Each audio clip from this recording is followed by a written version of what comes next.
Olá, eu sou a Monique Leão e esse é o Rumo à Sustentabilidade, um podcast que fala sobre Amazônia, meio ambiente e iniciativas sustentáveis. E hoje eu vou entrevistar a professora Isabel Vitorino, que é especialista em climatologia da UFPA, e o professor Adriano Souza, que é especialista em hidroclimatologia da UFRA.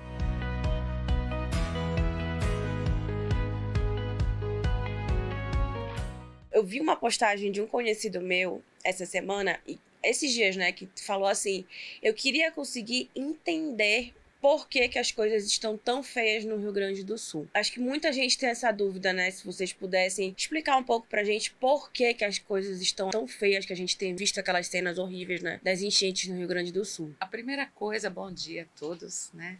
Obrigada por essa oportunidade. A região do Rio Grande do Sul, ela está numa latitude que é mais ou menos 30 graus sul, o meio do estado ali, né, passando por Porto Alegre. Essa latitude, o cinturão global, tem uma representatividade grande, né?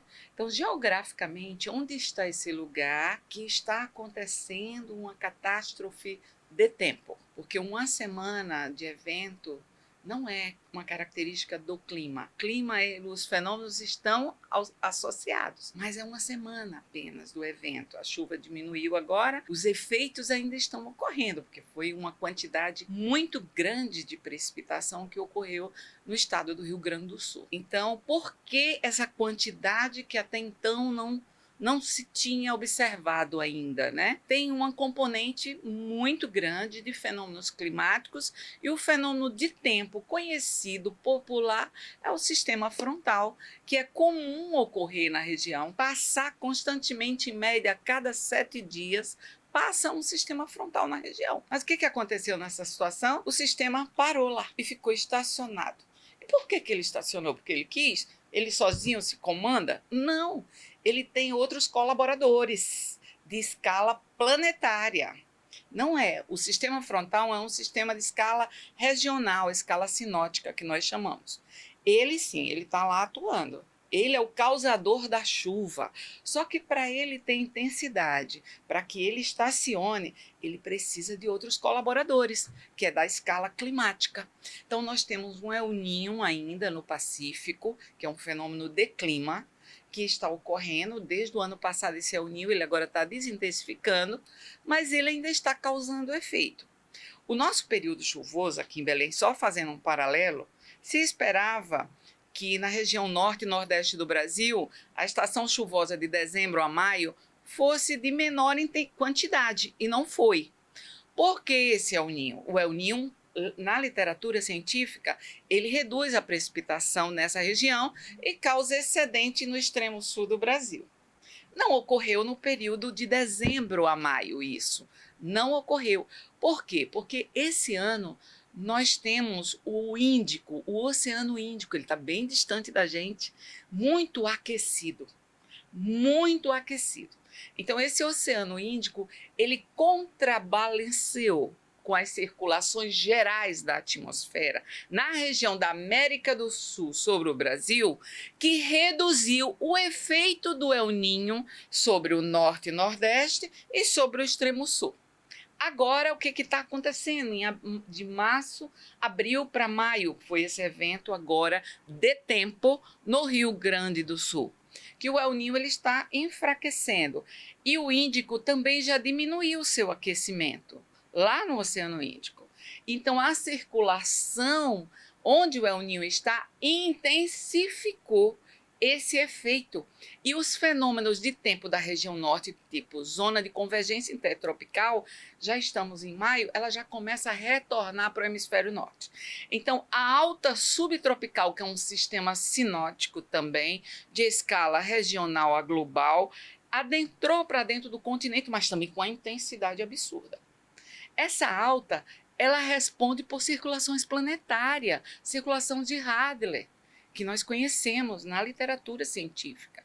Então, essa circulação fez com que o anticiclone, a dianteira, na região central do Brasil, sul do Nordeste, sul da Amazônia, estivesse lá parado com uma magnitude maior do que o normal, e o sistema frontal não conseguisse se deslocar, como normalmente ele faz, que ele é empurrado para caminhar. E ele ficou parado, porque tem um bloqueio na frente, que é o que chama Aí estão chamando que é o bloqueio pela alta atmosférico. pressão. Um bloqueio pela alta pressão. E ele estacionou. Então, mas ele podia ter estacionado e não ter tanta intensidade. E por que ele está tão intenso? Porque existem outras componentes. Uma delas é a oscilação Madden-Julia, que é um oscilador da Oceania, que se propaga de oeste para leste, e ela entra via os sistemas frontais aqui no sul da América do Sul.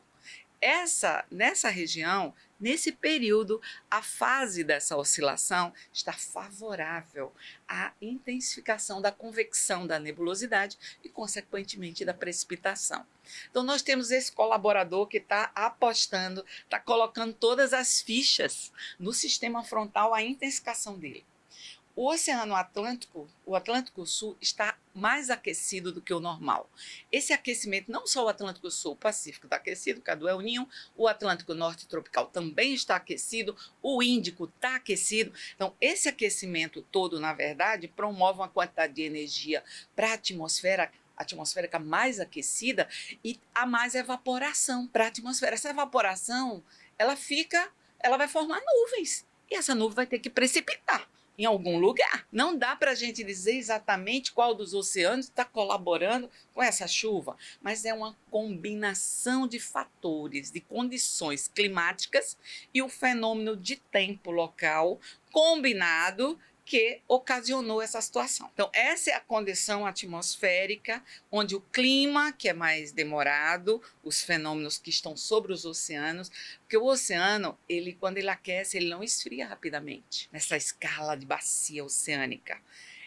A atmosfera não, a atmosfera tem o aquecimento que começa às 6 horas da manhã aqui em Belém e vai até 18 horas, e à noite a perda de calor, tem um resfriamento, a temperatura mínima é antes do amanhecer, do novo dia, e esse ciclo é diariamente. Você percebe que não há um armazenamento de energia. A atmosfera, ela captura a energia, ela aquece e depois ela perde o calor. O oceano não. A água, a prova é quando a gente entra no mar durante o dia, mesmo na região tropical aqui na costa da Amazônia, nas praias, você sente a água um pouquinho mais aquecida. À noite a água está um pouquinho mais fria. Por quê? O calor específico da água é diferente do calor específico da atmosfera. Então, quando os dois recebem calor, ele se comporta diferente. A água demora mais a perder calor. Então, ela vai perder calor lá depois. A atmosfera não, ela recebe, em 12 horas ela perde tudo para o espaço. Aí espera o sol nascer de manhã novamente e começa a aquecer. Então, assim, esses sistemas de tempo, que é o sistema frontal, estacionário, anômalo, em função da composição de fatores de escala climática. As mudanças climáticas aí, elas estão presentes, sim. No aspecto, principalmente, numa porção maior, eu diria, no aspecto natural, porque esses processos, Madden-Julia, El Niño, o Oceano Índico aquecido, o dipolo do Atlântico aqui equatorial aquecido, eles são processos naturais.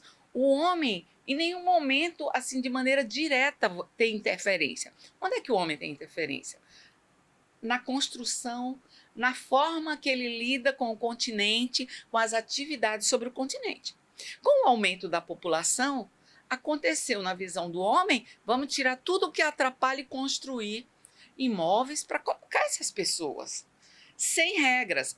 Aí eu digo que entra a administração pública, as regras e a legislação, que não impede ninguém de fazer o que quer. Então eu quero morar na beira do rio e eu vou lá, tiro a vegetação, que é a mata ciliar, a vegetação de sustentação da margem do rio, as pessoas se alojam lá, em morros. Por quê? Não existe uma presença marcante de leis, legislações que elimine. Agora a gente está colhendo as consequências disso, muito, né? Exatamente. Então isso precisa ser revisto e levado muito a sério, gente, daqui para frente, porque do contrário eu não sei. Porque as condições de clima a gente não tem como interferir nas condições locais, na nossa casa, no bairro, na rua, na cidade, a gente tem como. Sim, atenuar os impactos dessa natureza, né? E conhecer bem, tá? Ela acabou de dar uma aula de dinâmica oceano-atmosfera, né?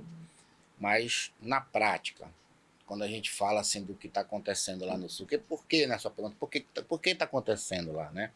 Então, na prática, o que ela mostrou que houve várias coisas, vários sistemas que atuaram e justamente ali em cima do sul.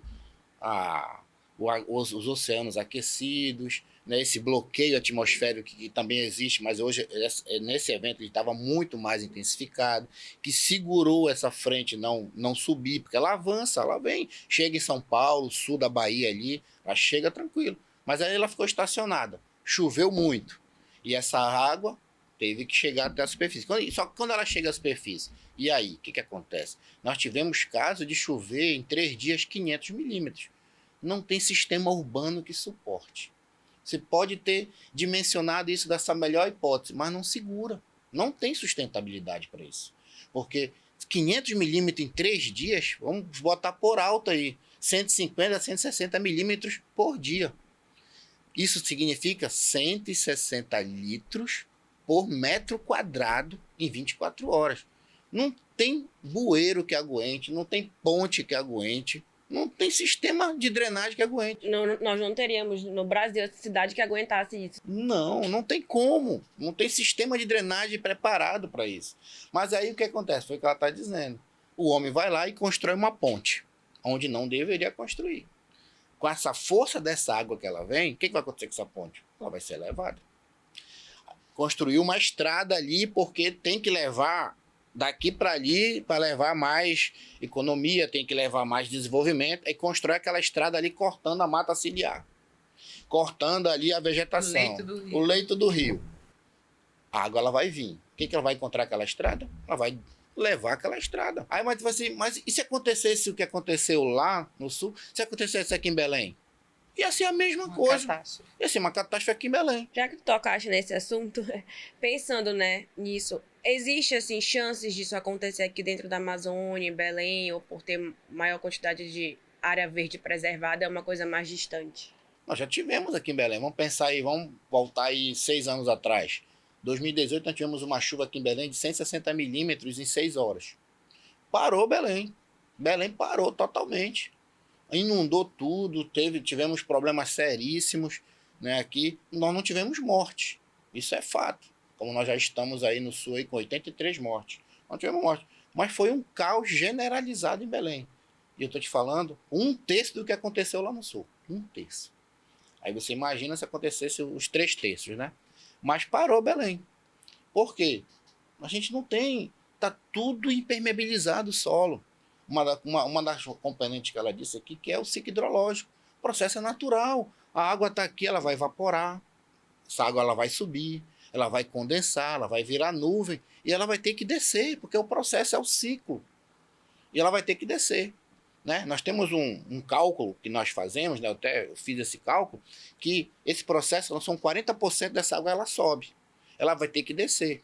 Se eu tiver o solo impermeabilizado, desses 40%, só 10 vai infiltrar. Se eu não, porque está impermeabilizado. Então, toda essa água que não infiltrou, ela vai gerar escoamento superficial, escoamento superficial. Então, toda essa água, vamos pensar aí, 100 milímetros. Choveu 100 milímetros. Só 10 escoou. Cadê os 90? Vai gerar inundação, vai gerar enchente, vai gerar tudo. Então, isso é muita água. Aí você imagina aí em tempos recordes, 6 horas, em 24 horas. Né? Nós tivemos aí em Bento Gonçalves 543 milímetros em 3 dias. É muita água. Aí o solo impermeabilizado, né? Um monte de casas, de asfalto. Aí, vai. Nós tivemos recente que eu digo também há 6 anos, 5 anos, Paragominas, aqui em Belém, aqui no estado, né? Tivemos uma chuva de 127, 137 milímetros ali em Paragominas. Uma chuva de 137 milímetros em 24 horas, praticamente aqui numa área rural, não geraria tão impacto. Mas o que aconteceu em Paragominas? Essa chuva caiu, tínhamos 2 represas ilegais em Paragominas. Essa água foi tão grande que essas represas romperam. Aí, rompendo essas represas, a água lá veio varrendo tudo, escoando tudo, matou 2 crianças, vários desabrigados, vários problemas estruturais. Mas ele vai pensar, não, mas essa chuva não geraria tanto problema. Não foi nem tanta chuva. E as represas elas não tinham licença, alvará para aquilo, não tinham uma forma, não foi realmente fiscalizada para dizer, tá legal. Foi pensada para aquela represa suportar uma chuva de 100 milímetros? Não foi. Aí deu aquela chuva de 100 milímetros, que pode acontecer, pode na região, e aí aconteceu o que aconteceu, né? Então, pode acontecer? Pode acontecer. Se nós pensarmos aqui, como ela falou do El Niño, nós tivemos o ano 2023, o ano mais quente dos últimos 100 anos. Então, o que eu estou dizendo? Eu aumentei a temperatura. Se eu aumentei a temperatura, eu tenho consequências disso. Quando eu aumento a temperatura, o que acontece? É igual vamos botar ali uma panela de água para ferver. Se você colocar em fogo brando, ela vai demorar X tempo para evaporar. Mas se eu botar no fogo máximo, ela vai demorar menos X tempo para evaporar. Então é aquela coisa, se eu aumentei a temperatura, nossa temperatura aumentou 1,46 ano em 2023. E agora, já em 2023 para 2024, já está 1,54. Nós já batemos a Convenção de Viena, que não era para bater. Nós já estamos a 1,54, já pegando essa inteirinha aí de 2023 para 2024. Então o que eu estou dizendo? Se eu aumento a temperatura, eu estou aumentando o quê? Evaporação. E aí eu sou mais cético no sentido de dizer assim, quando eu jogo essa água para cima, eu não estou jogando só vapor para cima, eu estou jogando energia, porque para eu evaporar 1 grama de água, eu preciso de 600 calorias aproximadamente. Então é calor. E esse calor fica lá em cima, energia. Aí essa energia ela tem que quê? Uma hora ela vai ter que descer.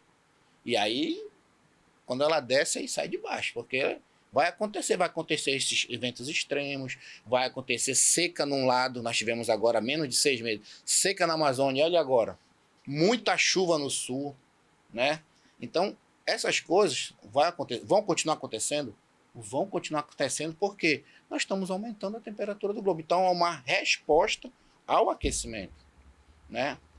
E assim, o que vocês acham que isso serve assim de alerta? Acho que para o mundo inteiro, né? Porque a gente vê cada vez mais intensificando. E vocês acham assim que a gente já chegou no nível crítico que não tem mais como reverter ou diminuir essas situações? Eu particularmente acho que sempre há tempo por mais que nós temos alerta desde a Eco 92. Há muito tempo, alguns cientistas vêm apontando essas variabilidades extremas da atmosfera, porque sempre existiu. Mesmo antes do homem existir, os testemunhos antes do homem chegar no planeta Terra, a Terra passou por N processos. Desde a criação da atmosfera, no período pré-cambriano, teve períodos de extremos, a Terra ela era gelatinosa.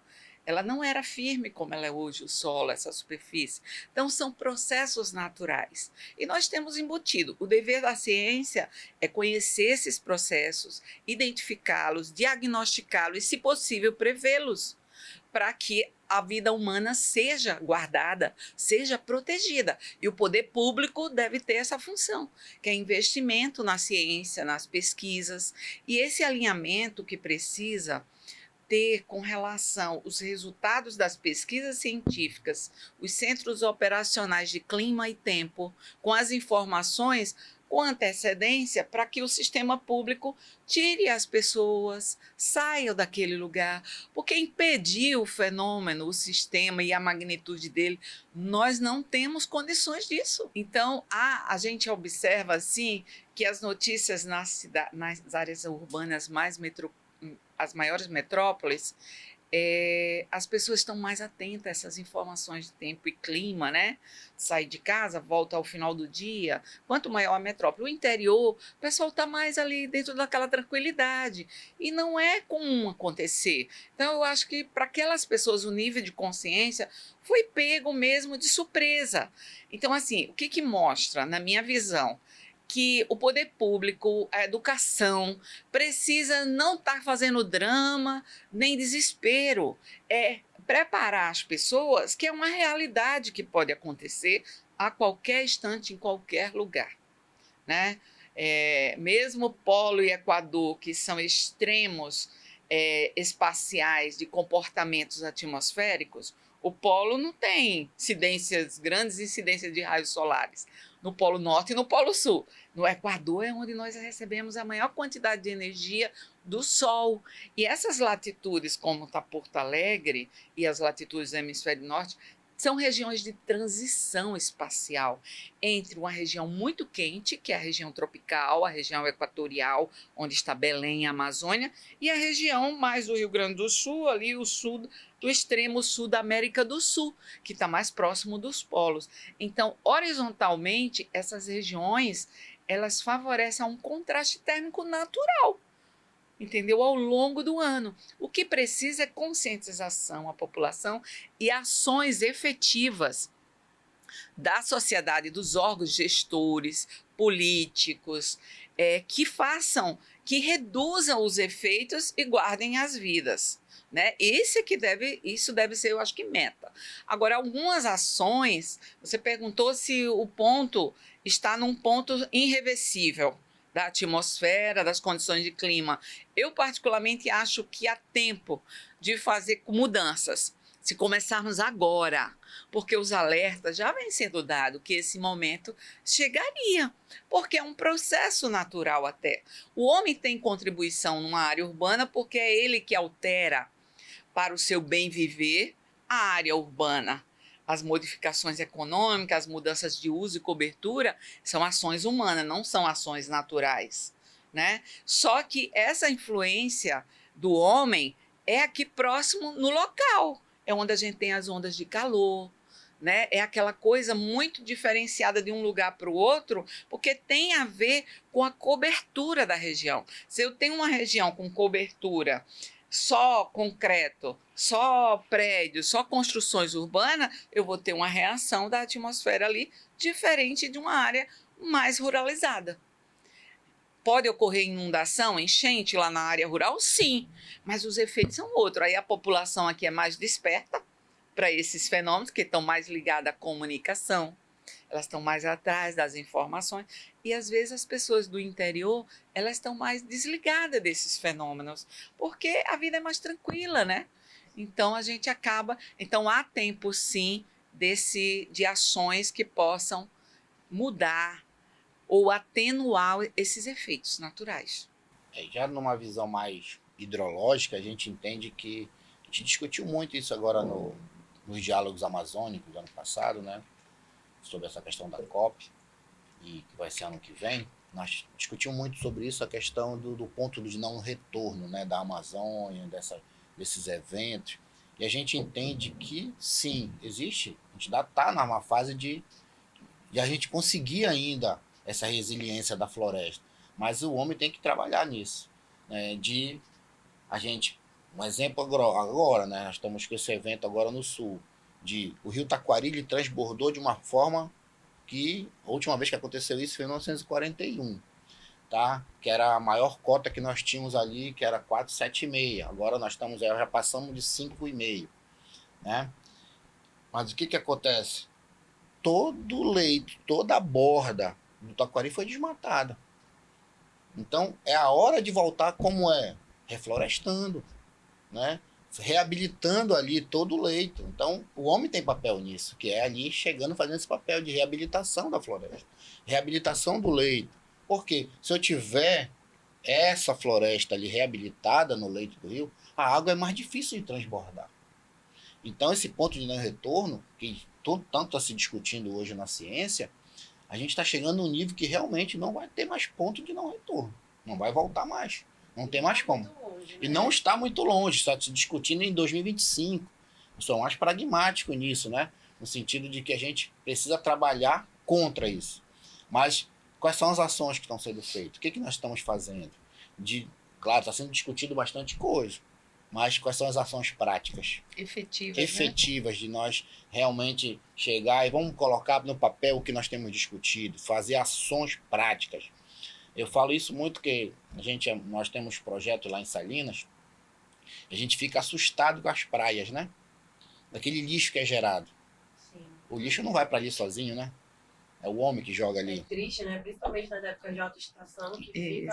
Nós saímos, isso porque eu conheço, porque nós temos um projeto lá, nós saímos de 1 tonelada de lixo normal para que a gente chama de população flutuante, para 7 toneladas de lixo produzido, né? Então, olha só, para onde é que vai esse lixo?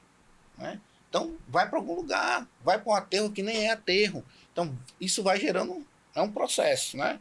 E aí nós vamos atingindo o lençol freático, vai contaminando, e é uma bola de neve. Nós estamos muito próximo desse não retorno. Mas que bom que a floresta, ela tem um poder de resiliência, ela tem um poder de se auto-reconstruir, mas sozinha ela não faz. Ela não faz, ela tem que ter uma ajuda. O homem tem que chegar lá e dizer, vamos plantar aqui, vamos reabilitá-la. Né? Nós temos um projeto lá em Salinas, que é no Manguezal. Né? O Manguezal é o berço de toda essa natureza que tem ali. Então, a gente trabalhou para reabilitar esse manguezal. Então, quando começamos há 10 anos atrás, ele era totalmente desmatado. Hoje, nós estamos com a vegetação, as avicênias e as risóforas, que são as vegetações comuns, já estão a 2 metros de altura. Então, o que era campo de futebol antes, dentro do mangue, né, não é mais. Então, é um processo, né, todo é um trabalho. Olha só. E olha a quantidade de tempo, né? 10 anos. 10 anos. Nós Então, começamos em 2015, vai fazer 10 anos agora, né? Então, para chegar em 2 metros. E olha quantos mestres e doutores nós formamos lá. E pedimos a colaboração da sociedade. Pessoal, olha só, se vocês desmatarem isso aqui, vocês vivem disso, vocês não vão ter mais lugar para tirar o caranguejo de vocês. Vocês não vão ter mais lugar para tirar o mexilhão de vocês. Então é um trabalho de conscientização, de educação ambiental. além de ter que reflorestar, ainda tem que conscientizar todo mundo Muito. que não pode, né? Muito. Porque por que faziam? Iam tirar os caibros, ia tirar a madeira de lá. Aí eu disse, gente, se vocês fizerem isso, olha o que vai acontecer. Se vocês tiravam 3 toneladas de caranguejo ano, vocês vão tirar 500 quilos. E aí agora, como é que vocês vão fazer? Vocês vão ver de quê? Se você não sabe fazer outra coisa, você não sei. E isso, eu estou falando de números, que nós já temos resultado de Ajuruteua. Quem vai para Ajuruteua sabe disso. 50 anos atrás, antes de ter aquela estrada, os 2 lados do mangue ali era perfeito. Você vai em Juruteua agora, um lado do mangue, a borda direita, é perfeito. O outro lado é desmatado. Mas por quê? A estrada. Né? Mas assim, é muita coisa, são muitos problemas. E sempre, como eu sempre falo, o homem sempre tem uma perna no meio ali. Sempre tem. Né? Sempre tem alguma coisa que ele está interferindo no processo. E interessante que ele recebeu essa terra perfeita, né? Sim. Com tudo maravilhoso, uma biodiversidade, uma riqueza, sem ter feito nada por isso, né? E é o laboratório dele, científico, de aprendizado, mas ele parece que ele não se sente pertencente, né? Porque quando a gente se sente pertencente, a gente cuida, a gente ama, a gente protege, a gente valoriza. E a gente observa, assim, que se a escola não valoriza, se as crianças não valorizam, é porque, às vezes, o pai, os antepassados também não aprenderam a valorizar a terra, né? É bem o que ele falou, falta conscientização. Conscientização. A gente depende também disso. Depende, sim. Porque se acabar, e aí? É. Nós somos a parte mais frágil dessa natureza. Nós chegamos depois, ela já estava toda prontinha, esperando a gente. Temos muitos resultados de Ajuruteua, né? Porque nosso projeto começou em Ajuruteua, LBA, né? E nós temos muitos resultados de, assim, as pessoas viviam daquilo, né? Daquele cultivo, do marisco, né? Hoje não consegue tirar mais, então as pessoas que, entre aspas, viviam daquilo, só sabiam fazer aquilo, não tendo mais aquilo, vai para onde? Vai para a cidade. Só que na cidade eles não sabem fazer nada. Eles não sabem fazer nada, e aí? A capacitação que não Aí- É né? outro problema social. Aí é o problema social sim, na cidade. É sim. Né? Então, É complexo o sistema, né? É complexo o sistema, mas tudo gira em torno do meio ambiente. As previsões ainda para o sul não são boas. A gente tem uma previsão que essa água ainda vai subir ainda vai começar a descer a partir do dia 8, hoje é 6, né? Então, a partir do dia 8, a tendência dessa curva, que a gente chama dessa curva de vazão, é descer a partir do dia 8, então ainda vai continuar subindo um pouco essa água, né? Ainda vai Principalmente piorar, né? Até Já porque vai- está chegando um outro sistema frontal. então tá Na chegando região. outro sistema frontal, então deve chover ainda no sul, então isso deve elevar um pouquinho a água ainda, né? Nós vimos agora recente que a água, como a repórter falou, a água estava aqui, a água já está aqui, então ela já subiu um pouco de 24 horas. Então, fora isso, a gente chama da onda longa do processo. Qual é a onda longa? Vem os efeitos depois que essa água baixar, né? São as doenças que vão vir, a doença de veiculação hídrica, todo o prejuízo que vai ficar, né? Da destruição que ficou, né? As perdas materiais, fora as perdas humanas que foram gigantes. Essa a gente não consegue, De animais também, né? Sim. exatamente, nem mensurar os Verdade, animais. Então, verdade. infelizmente, essa curva ela só vai começar a descer dessa vazão a partir do dia 8, que as previsões mostram, e a gente tem acompanhado, a gente tem visto aí, e realmente ainda vai ter chuva, então vai dar uma subida, mas vai. A previsão é a partir do dia 8 que tem uma descida, baixar essa água aí, né? Que é um efeito da inundação, né? Porque a enchente já passou. Agora nós estamos no processo de inundação mesmo, que é após que a água transborda do leito. E agora já está. Agora é esperar baixar. O Rumo à Sustentabilidade fica por aqui e você pode conferir esse episódio depois no nosso canal do YouTube e no Spotify também e no portal rumanews.com.br.